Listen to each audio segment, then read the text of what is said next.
Hey, are you looking to upgrade your key life areas and evolve to a higher level of existence? To practically harness personal growth and spirituality in a crazy, busy, imperfect world? Then you've come to the right place. My name is Prash, and this is Urban Spirituality, the show which uniquely fuses ancient wisdom with contemporary self-growth and spiritual disciplines to deliver value-adding tools, traits, and insights to help you unleash your fullest potential. We always keep it real, featuring authentic, unfiltered dialogue with guests from diverse backgrounds to inspire, entertain, and enlighten all who listen. So get ready for your dose of urban spirituality. Be present and let's dive in.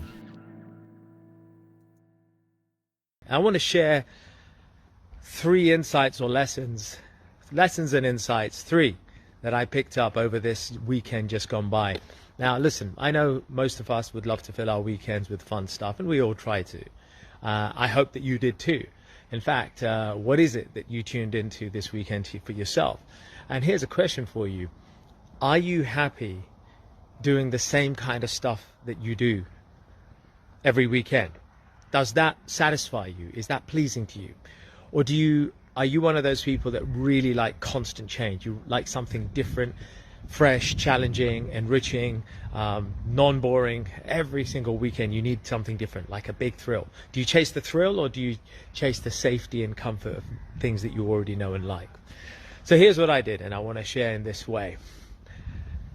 The first lesson was to go to an event, that I would go to a place and an event that I wouldn't normally go to, and that happened on Friday night.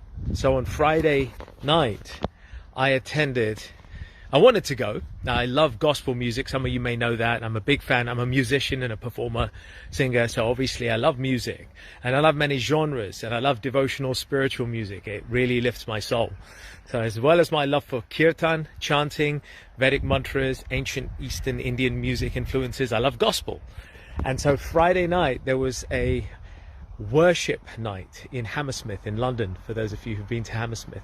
It was in a huge church, St. Paul's Church. It was a beautiful church.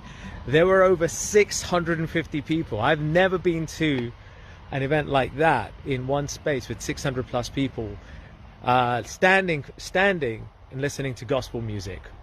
And I reckon that I was the only Indian guy there. I think I was the only Indian guy there. Sorry, I'm kind of doing my walk and I'm talking at the same time. I'm getting my steps in, so apologies. So I think I was the only Indian guy there, but it was a room full of people of different ages, backgrounds, different races, I think except Indian. Not that it matters, but it's really good because it stretches you a little bit. It's like, sometimes when we are the different color out, even psychologically, it plays on us, and it shouldn't do, but it does because of our bodily conditioning, right? So that was one nice little distinction that I picked up, that it's okay to be different. It's okay to stand out in a crowd. It's okay to be the darker guy or the browner guy or gal. It doesn't matter, because it's who you are and who you're showing up as, not the color of the skin or the race or the gender, right? It's who you're being. So I loved it. I absolutely loved the night. It was by far one of the most memorable live music events I've attended in my life, because the music, the power, the devotion, the positivity in an alcohol-free, sober environment where people are there for worship in their own way, and it was gorgeous. And so that first lesson that I picked up was, it's okay to be different in a crowd.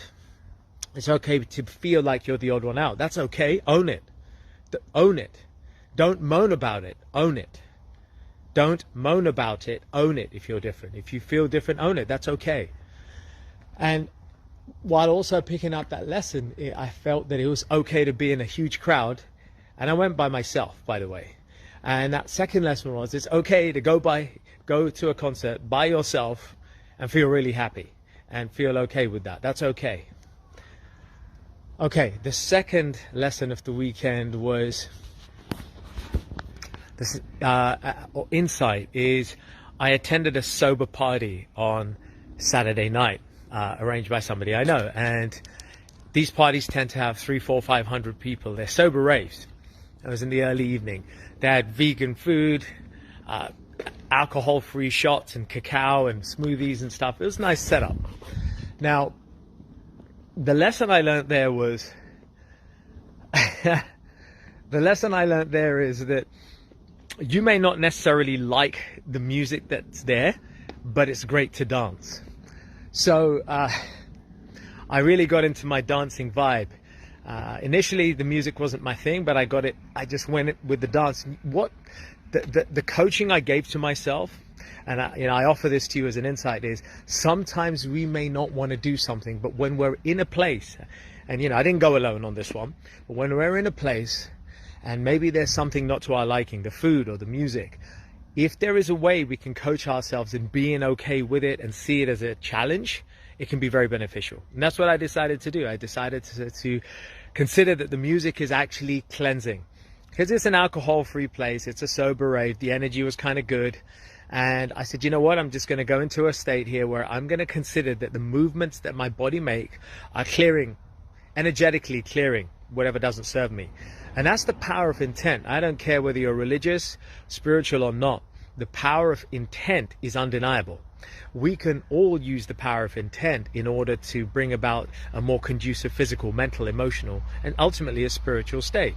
So I decided in that time to put my intentionality to use by choosing to dance to stuff that I don't normally dance to. And it was is a genre that I'm not into so much. It's a little bit techno-like. I'm not a fan of techno. I'm not a fan of hard house. Doesn't matter. I'm not a big fan of reggae either, for that matter. But that's what was served up. I said, you know what? Every move, every shake, I'm going to release energy that doesn't serve. And I really went into my own space and did that. And it was great. I actually had a great time. And then when they did play some stuff I liked, it was amazing. I think I must have burnt like 400 calories just by dancing. Anyway, it was really good. The third lesson over the weekend that I learned was on Sunday. And that lesson was I went to another event. It was a whole weekend of event going. This was a different kind of event. It was a daytime party. Again, mostly sober party with really nice, high energy kind of people. It was like a conscious day retreat, but it wasn't a retreat. It was a party. So it was live music and amazing bands coming out from around the world. Those of you who know Mobius Loop, Yaima from the States, the Kaya Project, big shout out. These are artists in the conscious music space. That is, these are people who are helping people to awaken their consciousness. They're not devotional artists, they're not bhakti artists, but they're playing their own part in their own way of raising the consciousness and the vibration of individuals, of people around the world. And their music is wonderful. But here's what happened. I felt alone. I didn't want to be, sorry, let me rephrase. I felt like being alone. That is to say, I was surrounded by 400 people, 500 people, but I didn't really feel the desire to jam and talk. Maybe because I talked out the day before at the sober rave. And the lesson I learned there is it's okay to be in your own space in a public setting. It's okay to be alone and to spend time in your own space, even there. And so that's what I did. I enjoyed dancing by myself. I enjoyed having some fruits, smoothies and cacao drinks by myself. I enjoyed sitting by myself. And then I enjoyed going out in central London to a park nearby and meditating by myself. And I did all those things. Now, some people may say, why'd you go by yourself? Or why'd you do these things by yourself? But actually, it was a great lesson. I went there thinking I'll meet some friends and we'll have a good time. But actually what happened is, yeah, I met some friends and they were good. They were having a great time, but I didn't really feel the desire to hang. I just didn't really feel it.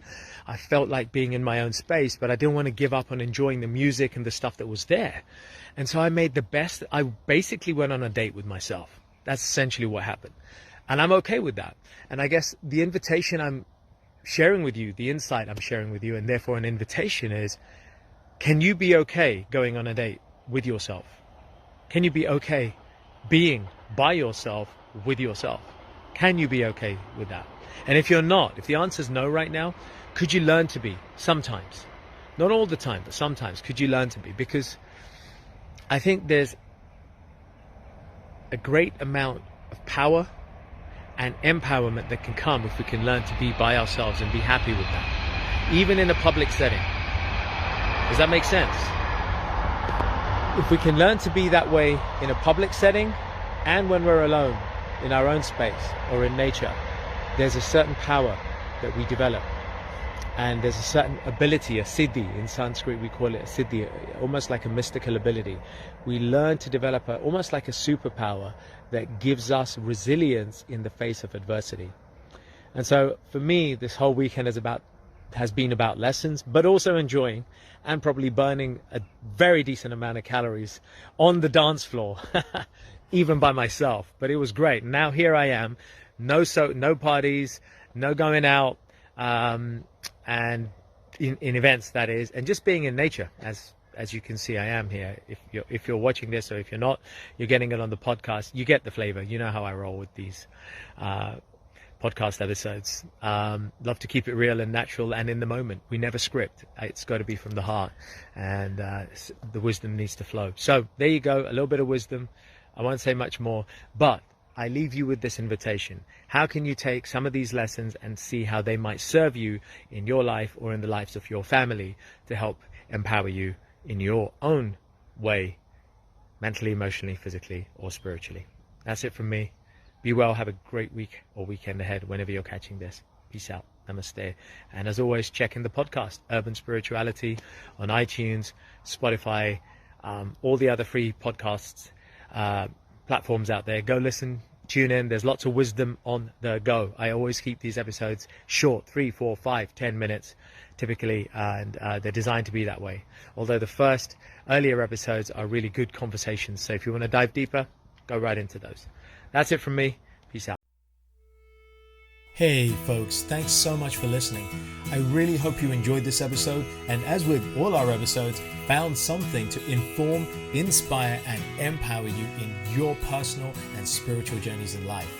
As always, feel free to leave a little love through your ratings and comments, subscribe, and share it with those you care about. And take your personal and spiritual evolution to the next level by joining us on one of our unique events, workshops, or retreats, or taking advantage of our personal and professional coaching packages. Find out more about us at mantratherapy.co.uk. I'm your host, Prash K. This is Urban Spirituality, and we will catch you on the next episode.